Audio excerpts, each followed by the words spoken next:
one nation, under God, indivisible, with liberty and justice for all.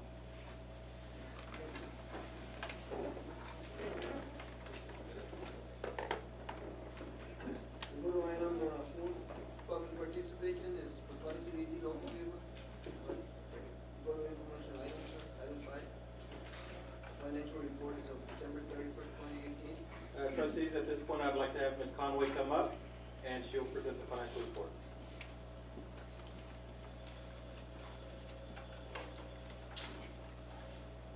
Good afternoon. First of all, I'd like to apologize for not having this in your packet in our regular, no, not all.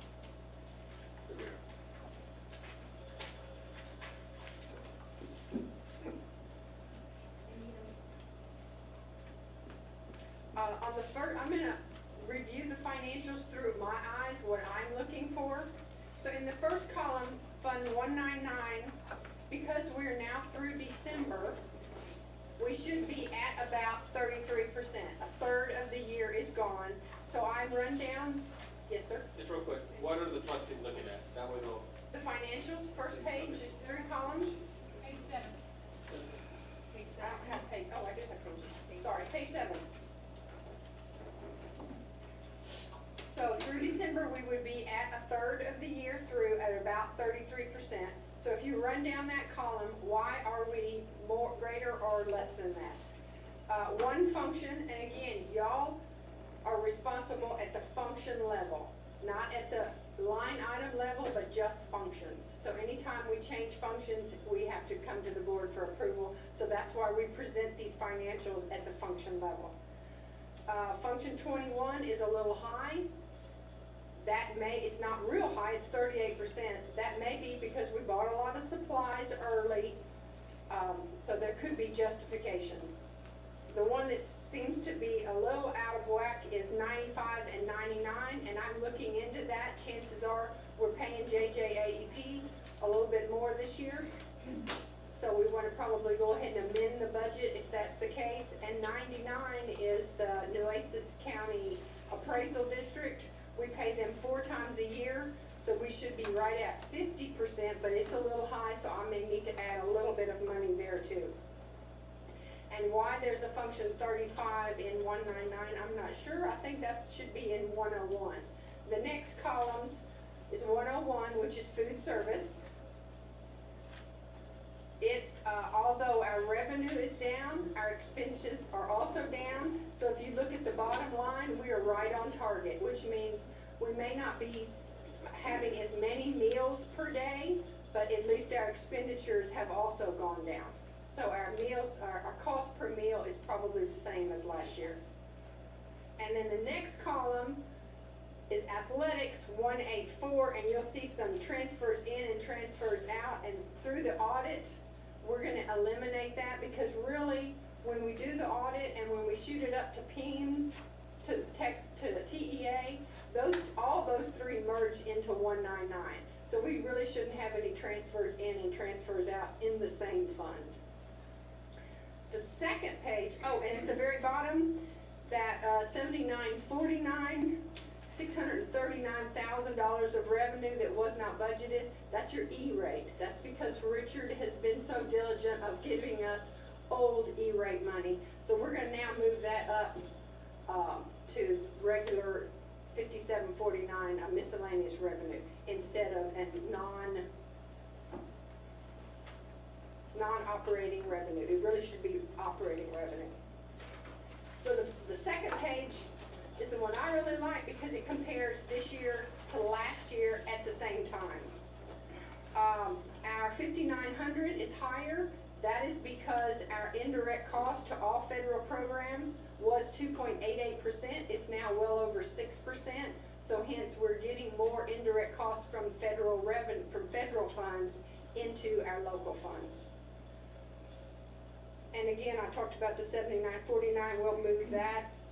The second column is, again, food service. It shows that our revenue is down, but then so are our expenses.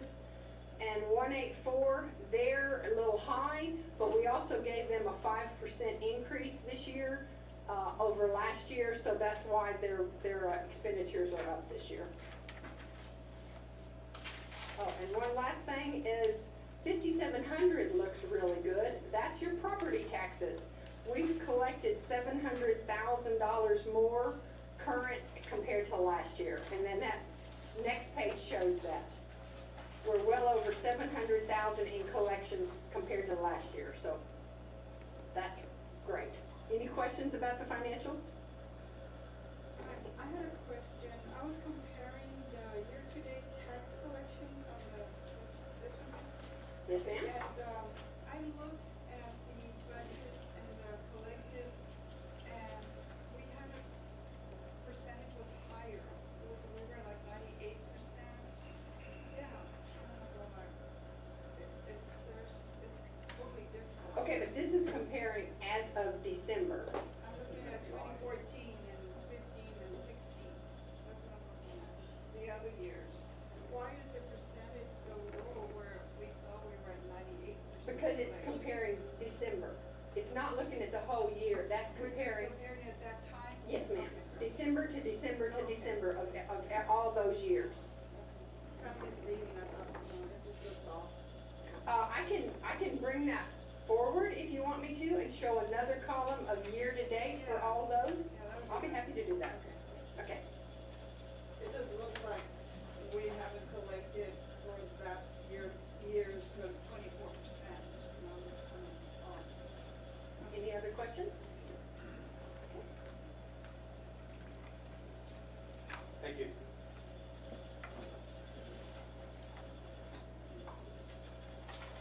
We go to item 6, governance. It's an action item. Discuss and consider approval of board and superintendent goals. Trustees, at this time, I would like, as our previous board meeting, we had a chance to review the board and superintendent goals.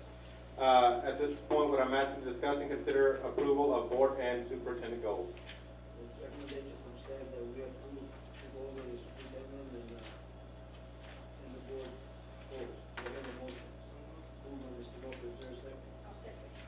Second by Ms. Mazza. Any questions? Not all those in favor say aye. Aye. Those opposed? Unanimous? We go to item B, action. Discuss and consider approval of superintendent evaluation instrument. Trustees, again, as of the last meeting, at this point, I'm asking you to discuss and consider approval of the superintendent evaluation instrument as discussed again our previous meeting. This recommendation was staff that we discuss and consider approval of superintendent evaluation instrument is what discussed in our last meeting. Do I have a motion? Mr. Lopez, there a second? Second from Ms. Mazza. Any questions? So are we gonna use the form that we got? Yes, We're gonna go ahead and use that one, we're not gonna get another one? No, well, that's what I presented the last time, as it was from the previous superintendent. All I did is add my goals. So we can start working on it on our own? Yes, ma'am. Okay. That would be the instrument that we Is use. that what they named me? Official? Yes, yes. And I'll give you talking points when it comes down to evaluation time to fill in all the areas. That way you can compare what you have. Okay. Any other questions? If not, all those in favor say aye. Aye. Those opposed? Unanimous? We go to item 7, business and support area action item. Discuss and consider approval of the annual financial audit report for September 1, 2017 to August 31, 2018. Thank you, Mr. Lopez. Board of Trustees, Dr. Moreno, staff.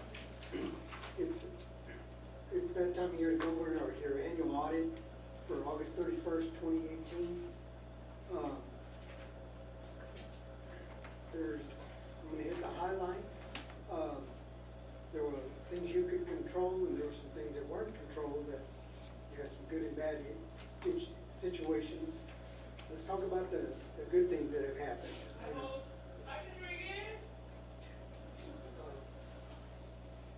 On page 7, to starting out with, there's 3 audit letters in here.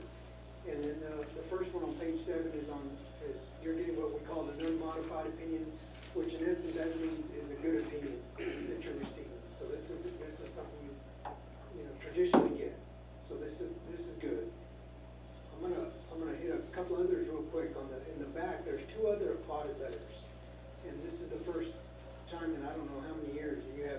findings in the audit.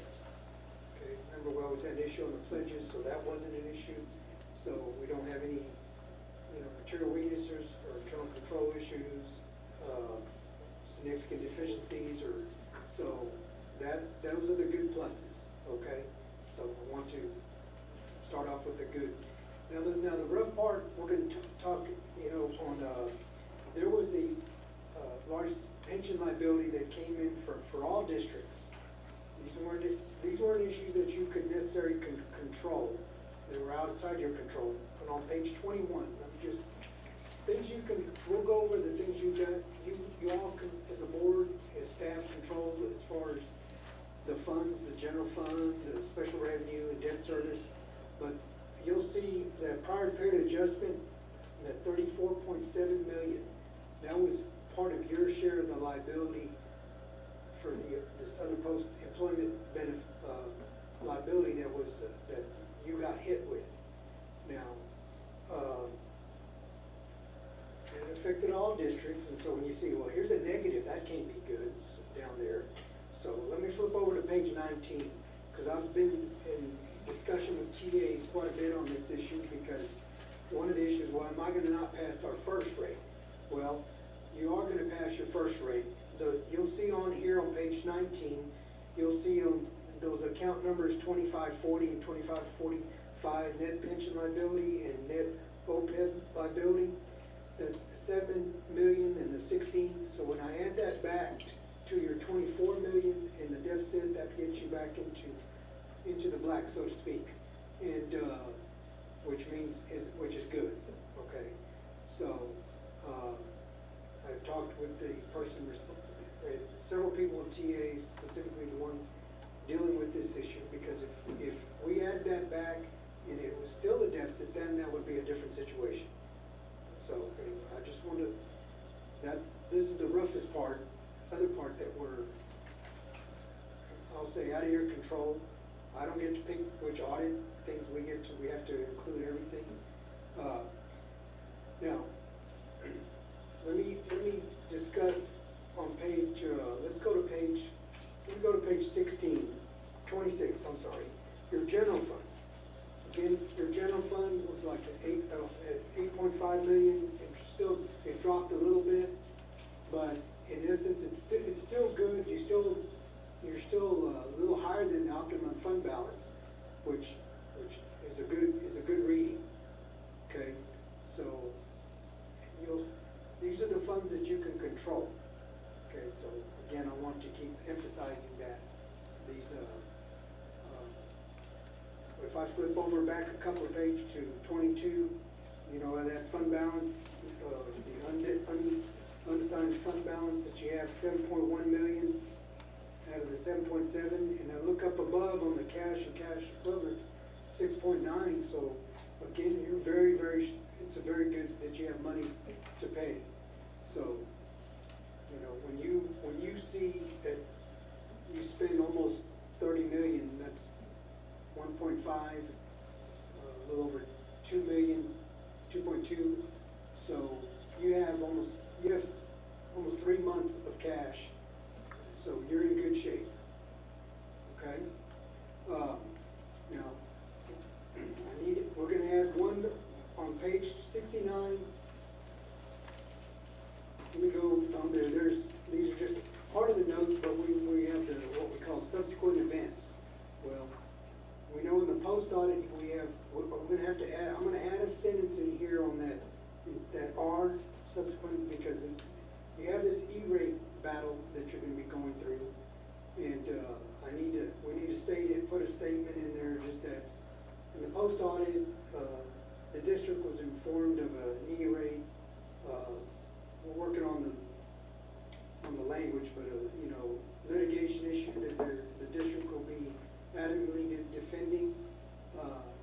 So that way we just let the notice to the readers that we're battling that E-rate, that the government's coming back from way beyond the Record Retentions Act, but I don't get to pick what laws they get to decide to come back on. So again, we still have a good audit. We don't have any findings. We do have a couple of minor items that that I hand out on the management letter. And I want to remind the board, the management letters, if it's real serious, it would be in the audit. There's just a couple of immaterial items that we, that you have good controls, and that's, we bring these minor things up just so that way you keep your strong controls.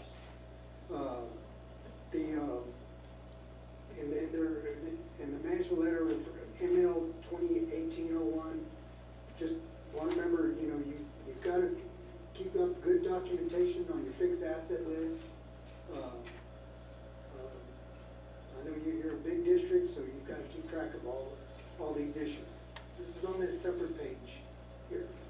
And then on the second item was on the 21st century, just making sure that your budgets are reflected to your financial statements, and that way you can properly monitor them. And these are minor items, so I don't want to get it to overshadow that you are getting an audit that I can't remember when last time you've had no findings. So, let me close with that. If you have any questions, I'll be happy to answer. These are not considered findings then, right? It's just as management letter items. They're not audit, they'll call them findings, but they're not in the audit, which are, those are when we may always get a letter from TA, what is your corrective action? We'll work with you on a response that you're doing A, B, and C to get these corrections. And it was a difficult one back when it was on the pledges, because that was been continuously for over 3 years. And so, anyway, I'm just glad that on the report, you maintained that issue. And I know one of the actions you told them, they needed at least 2 million minimum pledges at all times, and you worked on moving straight over to text poll funds, and so that way when you monitored them came in, that you had better controls to make sure that there was sufficient pledges. So So they're basically recommendations is what they are. Yes, sir. Okay.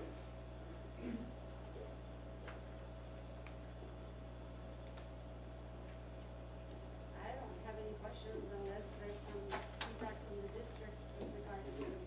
And again, I want to thank the board, I want to thank staff, everybody. It's always a team effort that we get this audit done, so all the different departments, everybody's always receptive to addressing issues and making sure you continue with the strong district. The only comment I'll make, Mr. Garcia, is that, and I know Nina, well, I think we were talking about your report earlier, but when we get this a day before the meeting, it's kind of hard. I know that this is a special meeting, but Yes, ma'am. I'm just suggesting that hopefully the board can have extra days, at least 2 to 3 Yes, days ma'am. to look at. We'll work on that, get it out quicker. We just had some last minute changes, and we'll work on making sure you get them in your packets before. Thank you very much. Thank you, sir. Thank you. Remember, I need your autograph. You need it today, sir, before you leave? Yes, roughly, when we file it to TA. Okay. Do you have a copy of the one, or? I've got the audit, the rec letter, but you also need them to sign the approval. I'll have you sign mine. Okay. It'll be the president and the Yes, sir. secretary. You wanna do it now? I think that's Yeah, the one. Can we take the action on that first? Oh, Yes, please. yeah, good idea. You better vote on it. Very good. Thank you. Your motion, sir? Your recommendation, I'm sorry. Trustees, at this point, I'd like for you to consider approval of the RISD Annual Financial Audit Report for September 1st, 2017 through August 31st, 2018. This recommendation will stand that we consider approval of the RISD annual financial audit report for September 1, 2017 to August 31st, 2018. Do I have a motion? Moved by Ms. Garza, is there a second? Second by Ms. Roldán. Are there any questions? Not all those in favor say aye. Aye. All those opposed? Unanimous? Go to the next item. Thank you. Thank you. So bring it to you. So you can think of the website outside.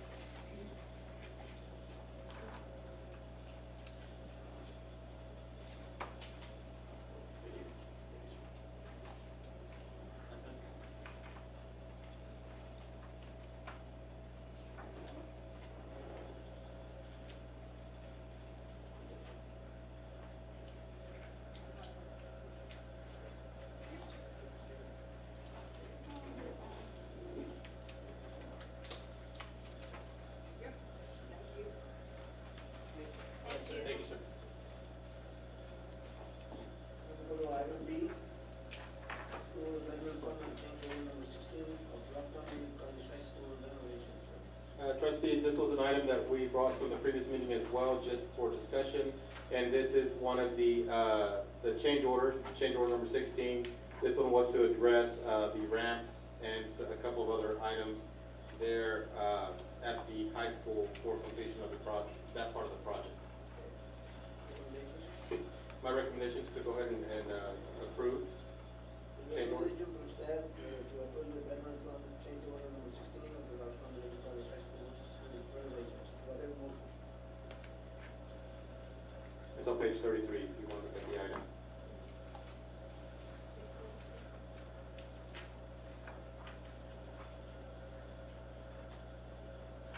Also for the distribution of that, right?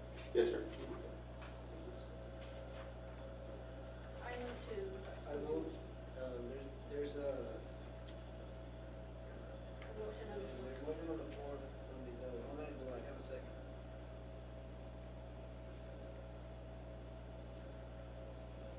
Do I have a second? Second one, Mr. Torres, are there any questions? I have a question. Was this part of the original budgeted amount, and why are we doing a change order? It was brought to our attention that the ramp needed to be completed, and I don't know if there was something that went on as far as construction or that particular area or not. But I know that the ADA ramp was not appropriately placed on one of the doors at the cafeteria that required some of this change. We did discuss this. This was a few months ago when it came up as far as being a area concern. Can you belong to the first conductor that came on, that you missed all as much as the other guy? Yes, there was quite a bit of discussion. I do recall that. Remember that? Yes. And the plumbing, is that where we have to go back and fix that? Because there was a mistake that was done by someone that didn't connect? Let me do no, this is The only with plumbing leak. No, special ed. You know, this. But isn't that ramp. the same problem that we're having I, with the plumbing? you know what? I can't answer that question. I'm not sure. I'd have to research that. For that particular plumbing leak. Now, But it was under warranty when they came over, and they were doing it Saturdays and Sundays, when they came over to do Yeah. the job. That's what I wanna know, why are we paying for all this? Right. On the disability, this is, I think, for the ramps. That's what we're doing. That we still approve or where? yeah, but it's, Who was our representative to say, okay, that's okay? Because it was, obviously, it was not okay, It was and we agreed to say, okay, it's okay, and It it's not, had to now be we're. Rogelio or whoever was in charge of the construction. See, I don't think that's. I don't know who did. we do, I mean, the whole time we had the architects involved in the process, so. And that's what I'm saying, who is responsible for this? Because We we're have a, trusting them to do that. I swear, I feel like every time we have a meeting, we have a change order. And it's getting old, it's getting very old. We have a new business, we have a, like, trying to remember the term of that stipend for our maintenance director, a new building consultant, New construction new manager or construction something? manager. Leroy is that, or who's in charge of that? I just have a problem, we need to really look at this. I just feel like it's going higher and higher and higher. Remember the thing that they fixed yesterday on the, are we gonna Yes. cover that also? No, that's part of it. See, I don't see if that's part of it, why is none of this part of it? I think But that- the ramps were never, set up initially. Yeah, but it would be a turnkey, as far as it being ADA compliant, It's again, required. Trust- It's required, but why weren't we told him, why didn't we do it? Exactly. This With is the not a new contract. law. This Sure. is not new. This is stuff that. I know everybody that. The knows. architect should have known that. Yes. Right. Yes, Architect, exactly. didn't we have a building committee? Yeah, but the We didn't problem. know how they had none of that. Yeah, We but were the told. problem here, that's what I know, is that it was not put in the plan or initially, is that what the case is, do you know? you know what, ma'am, for an ADA ramp, that's gotta be standard. That's That's more standard. than ever. Yeah. So what I don't know if it's because the circumstances changed, but trustees, because there are questions on this, I would recommend that we bring it back and for discussion. Let me go back again. Are there any specific questions? That way I can look. I'll clarify about the plumbing leak. I don't think, but I'll clarify. I don't think it's attributed to the same work they were doing with the restrooms. I don't need The ramps in general, number 3, I'll recheck that. the catch basins again. I'll double check the 4 areas. Let me just, again, for records.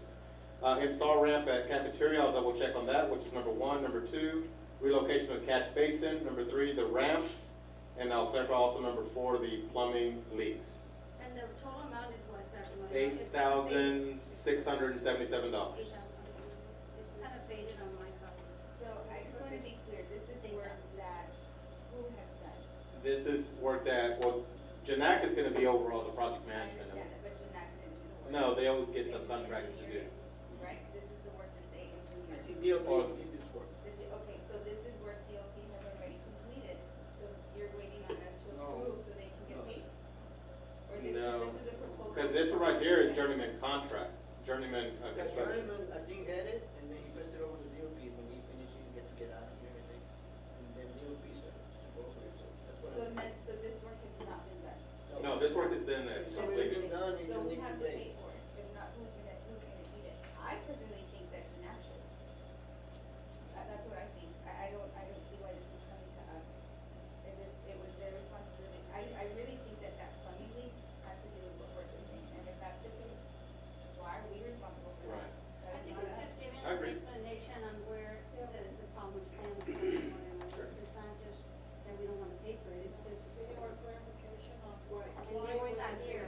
Right. We take, No, I agree with you, trustees. Let's just go ahead and look at those. Let me get you the answers that we need for it before we move forward. That's always the best thing to do. So do we need to do a motion to remove the motion? no, we do. We didn't have a vote. Not yet. That was the first and second. Yeah, but Yeah, there's we no never vote. voted on it. Okay, So so we're gonna vote I'll, now. and nobody I'll votes. remove my motion and you can remove your second. Oh, yeah. And then we can do a motion to table it. The motion has been removed by Ms. Orona and removed by the second, by Mr. Torres. Now we go to another motion that I would like to table this item, so we get all that information that the board needs from the superintendent. Do we have a motion for that? Mr. Lopez, is there a second? Second by Ms. Garza. Any other questions? Are they waiting to be paid on this, sir? Is that what the whole problem? No, well, they would be, but again, until we get all the questions answered, we don't have to pay. And again, we just want clarification, that's not that we don't want to pay what is owed, but we just need to find out why we're even being billed. Yes. And No, you know, if they do come back and state it is responsibility of the school, I wanna see where it states that in our contract. right. I do wanna see that. And I'll say this because in looking at it, a turnkey job, it has to be ADA compliant. Again, what I can't answer is that an additional, I don't know. That's what I'll look into. All those in favor say aye. Aye. All those opposed, unanimous. We'll go to item C, discuss and consider approval of budget calendar for 2019-2020 fiscal year. At this point, I'll bring up Ms. Conway.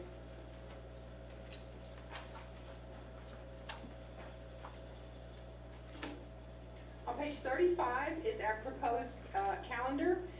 It's much more aggressive than what you've seen before. And the main reason, number one, we're in a legislative year. Woo-hoo, everybody's excited about that. But number two, before the staff leave, especially teachers in May, we'd really kind of like to tell them what they're going to get paid. The legislation is now talking about a $5,000 pay increase for them. So that would be fabulous, especially if they fund it. So basically, I tried to take that concept and work backwards. So June the 10th, we would like to get a salary schedule adopted so that our staff know how much they're going to be paid, specifically teachers. So that would probably be like a draft 2, and then I worked backwards. Again, this is real aggressive. The first week of February, I'm going to try to get all the worksheets out. They'll be due back by the end of February. Departments have to justify every line item, whether it's an increase or decrease or amount over the previous year. They're going to have to justify to us. And then all that information goes to the executive cabinet. The campuses get an allocation, just a specific dollar amount. We don't really need that right away because it's a specific dollar amount. I'll just dump that into the budget. They'll go to their site-based team and decide how those funds need to be spread for their department.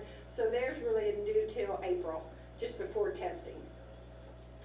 And then, of course, it flows so that on August the 12th, we can approve the budget for 1920.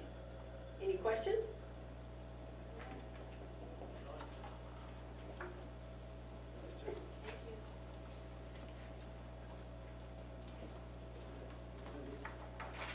So again, I could consider approval of the budget calendar for 2019-2020 fiscal year. There's recommendation from staff that we approve the budget calendar for 2019 and 2020 fiscal year. Do I have a motion? Mr. Lopez, is there a second? Second by Ms. Basa. Are there any questions? Not all those in favor say aye. Aye. All those opposed? Unanimous, we go to line D, action item, discuss and consider approval of a purchase order exceeding 50,000 for level graders. Trustees, at this point, what I'd like to do is discuss and consider approval of a purchase order exceeding 50,000 for level readers. And when we go over 50,000, trustees, again, we will follow the process that is due to you. At this point, what I'd like for you to do is if you can look at this particular document.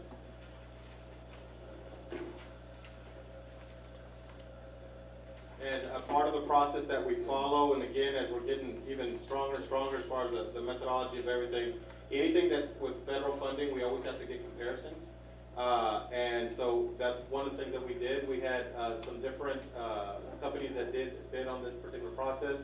But what we're looking at the top two on this. So all of this supports our balanced literacy initiative of Carlsbad School District. Now, part of this, what you're going to see here as far as this funding, is part of the initiative that we're looking at for our two IR campuses.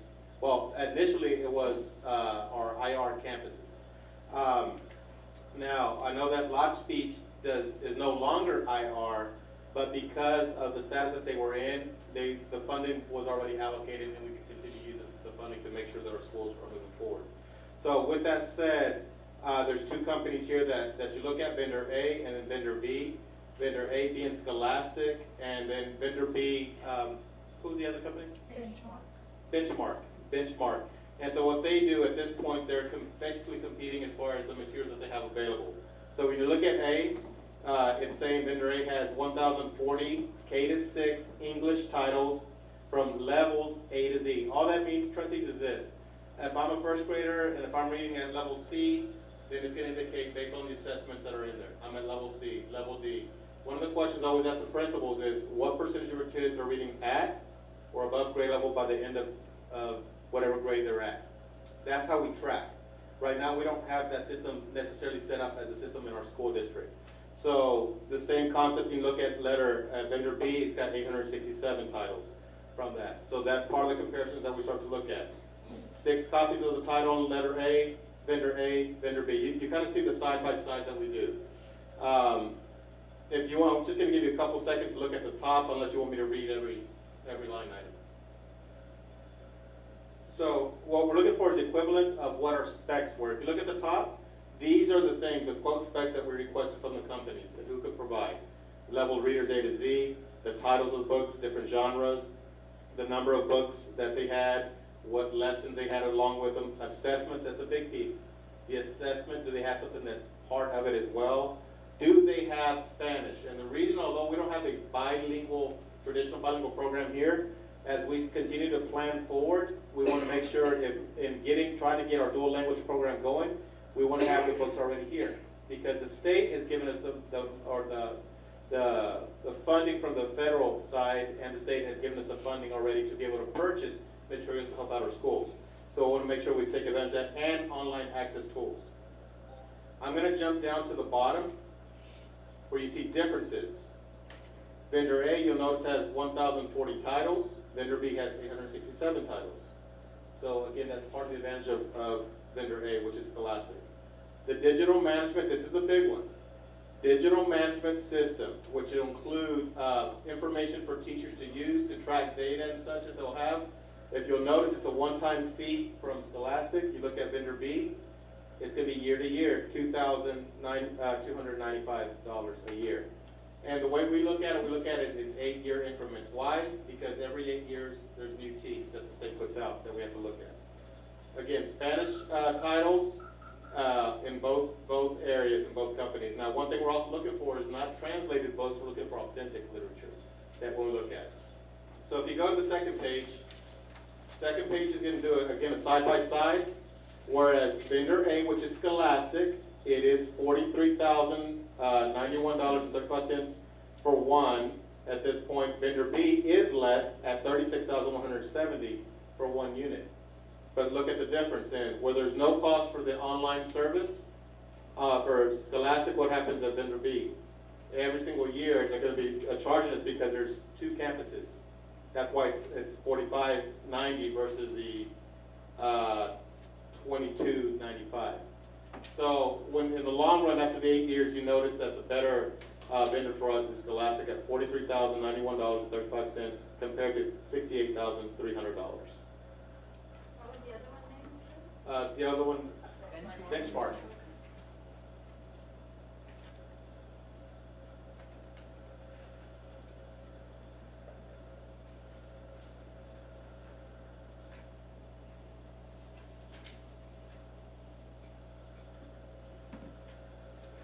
What was the staff representative or what was?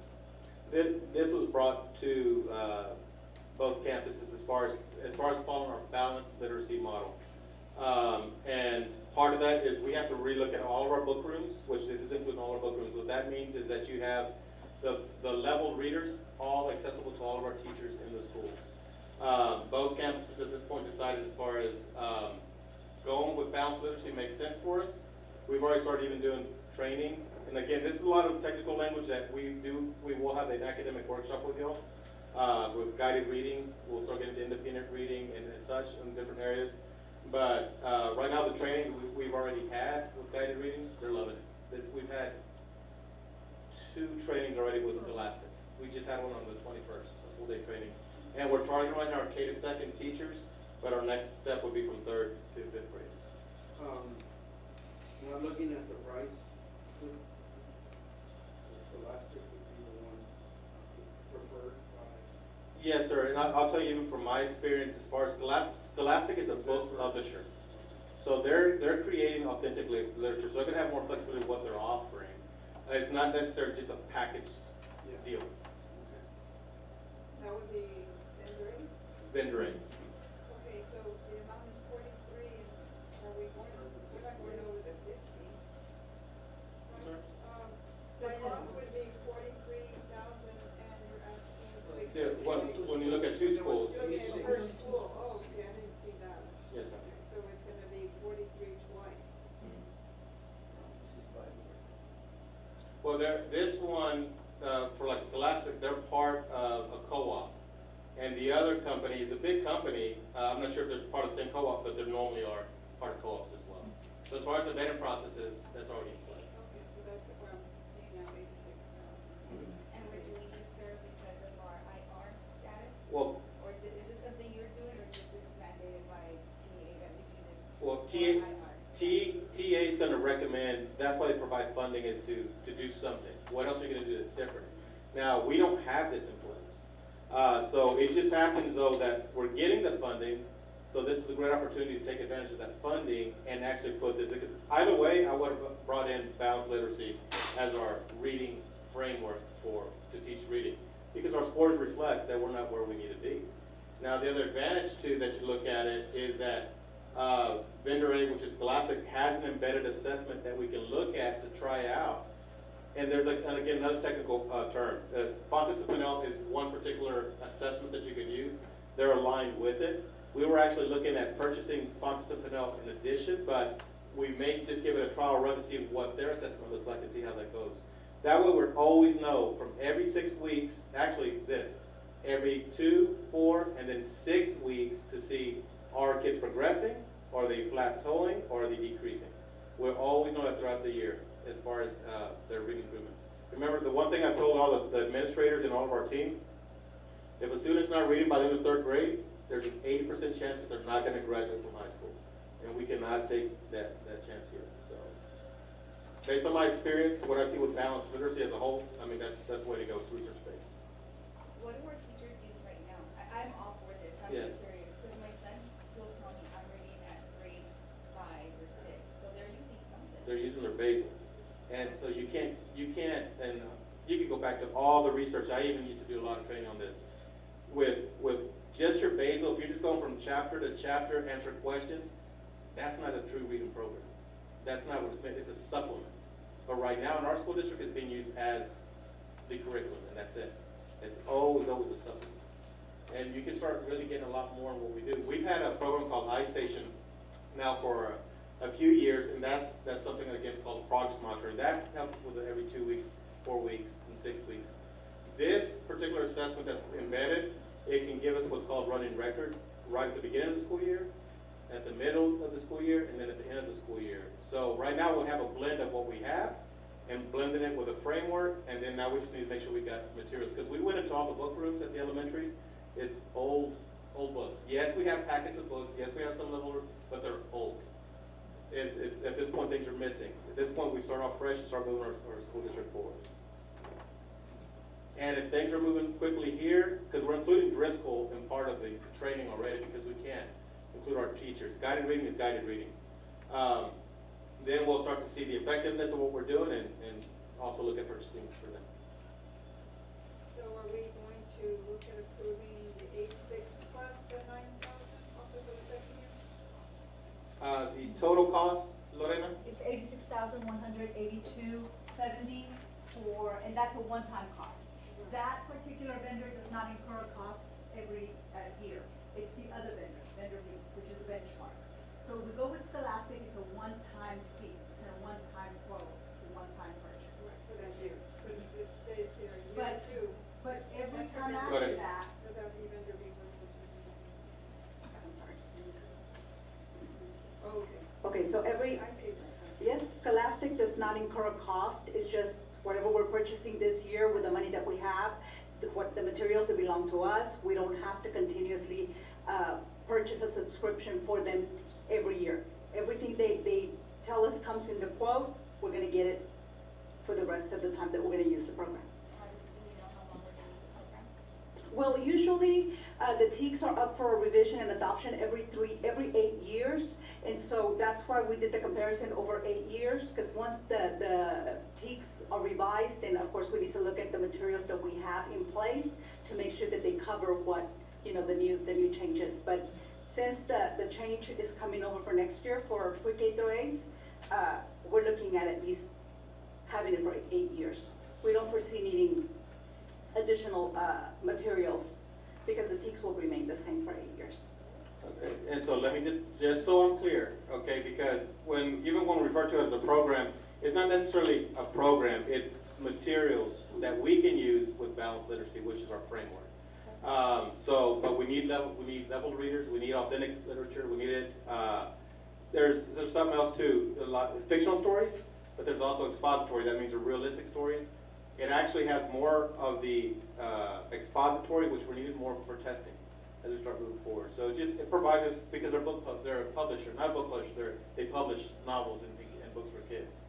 So it gives the materials we need to be able to implement balanced literacy, which would be our framework in our program.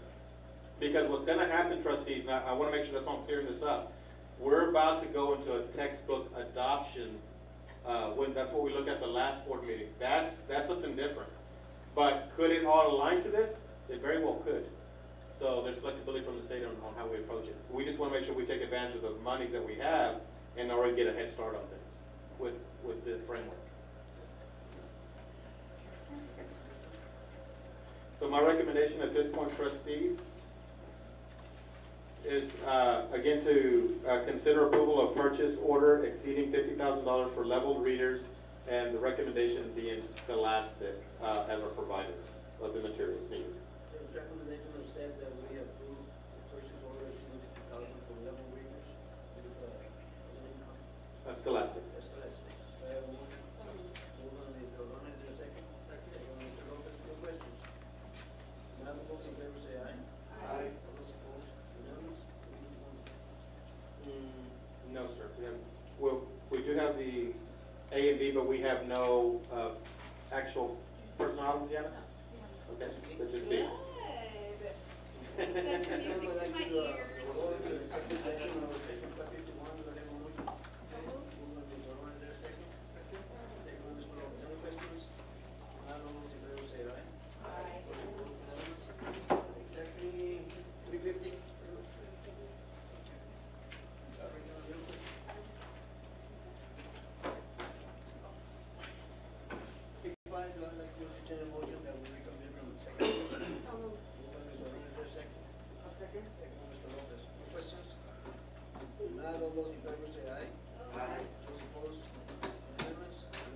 8, B, discuss and consider the appointment of board of trustees to serve on the Roxanne Education Foundation. Recommendation, sir? At this point, sir, I'm going to gather additional information. Recommendation that we gather, what's your favor? Yes, sir. Just table the recommendation. Is there a motion?